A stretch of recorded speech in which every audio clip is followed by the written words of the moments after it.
Yo, salut les gens. Aujourd'hui, je vais vous parler de Détective Conan et plus précisément de parler du pourquoi du comment j'aime Détective Conan.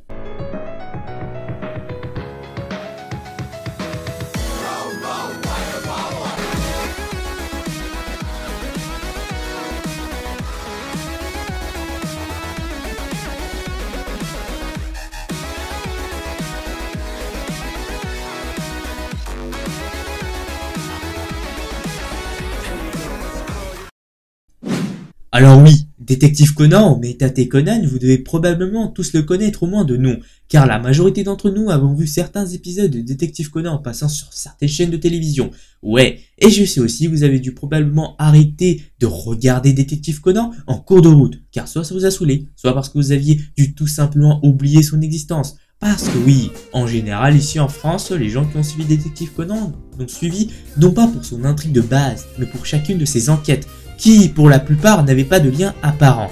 Donc oui, Détective Conan, en outre, n'a pas marqué les esprits en France. Et c'est dommage, car Détective Conan ne mérite pas cela.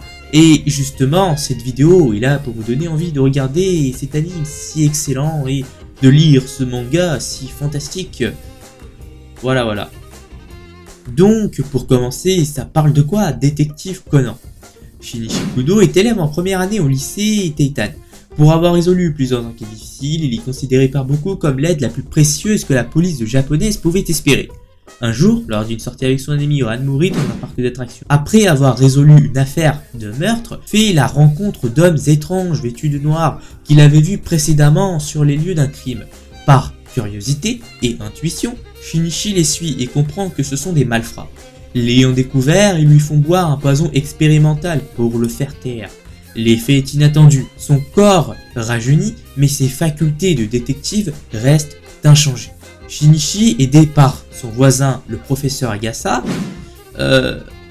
traquera l'organisation des hommes en noir ou le Kororo Sochiki, dont il a été victime.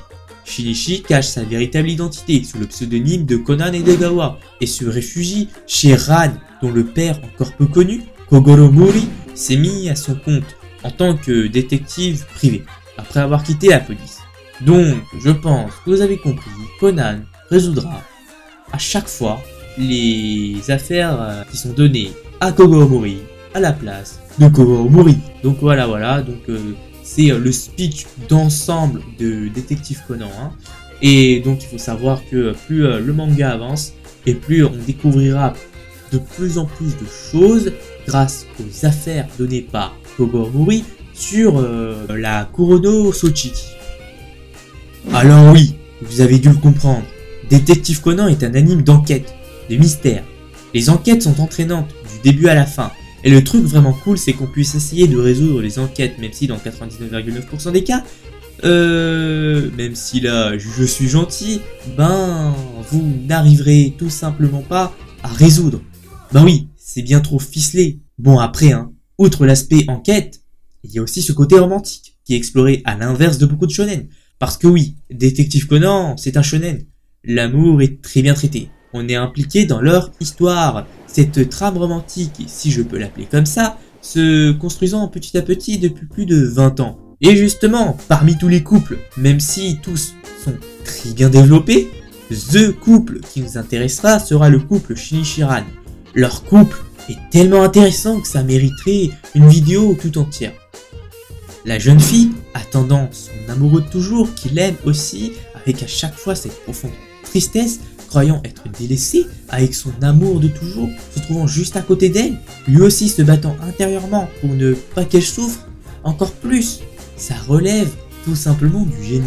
Oui, je sais que la phrase que je vous ai dit n'avait aucun sens, mais c'est tout simplement pour vous montrer que cette relation est exceptionnelle, elle est mystique. Voilà, c'est du génie, c'est tout simplement palpitant. Ouais.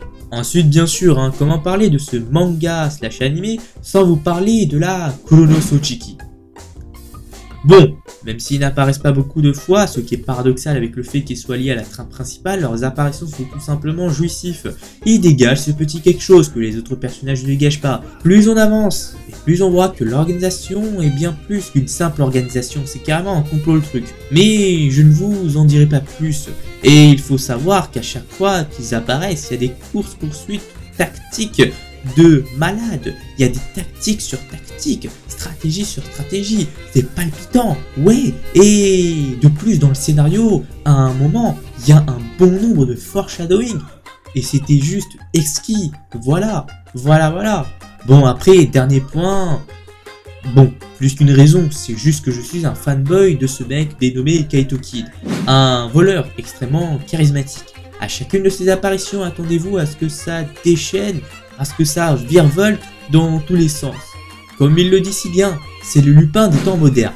Bon après, même si beaucoup de gens qui suivent Détective Conan pensent que c'est un personnage de celui-ci, ce n'en est pas vraiment un, car c'est un personnage, et c'est même le personnage principal de Magic Kaito, que je vous conseille fortement d'aller lire. Voilà. Donc je pense que je vous ai tout dit, hein. Allez voir Détective Conan, ça en vaut la peine, ça en vaut vraiment la peine. Voilà, je ne vous mentirai pas, je vais pas vous mentir hein, en disant que Détective Conan est mon meilleur anime dans le genre, mais ce que je peux vous dire, c'est que Détective Conan est spécial, est assez spécial, voilà. C'est un très bon manga et animé, et c'est tout simplement cool, voilà. Hein. Donc sur ce, j'espère que cette vidéo vous aura plu, et sur ce, à la prochaine!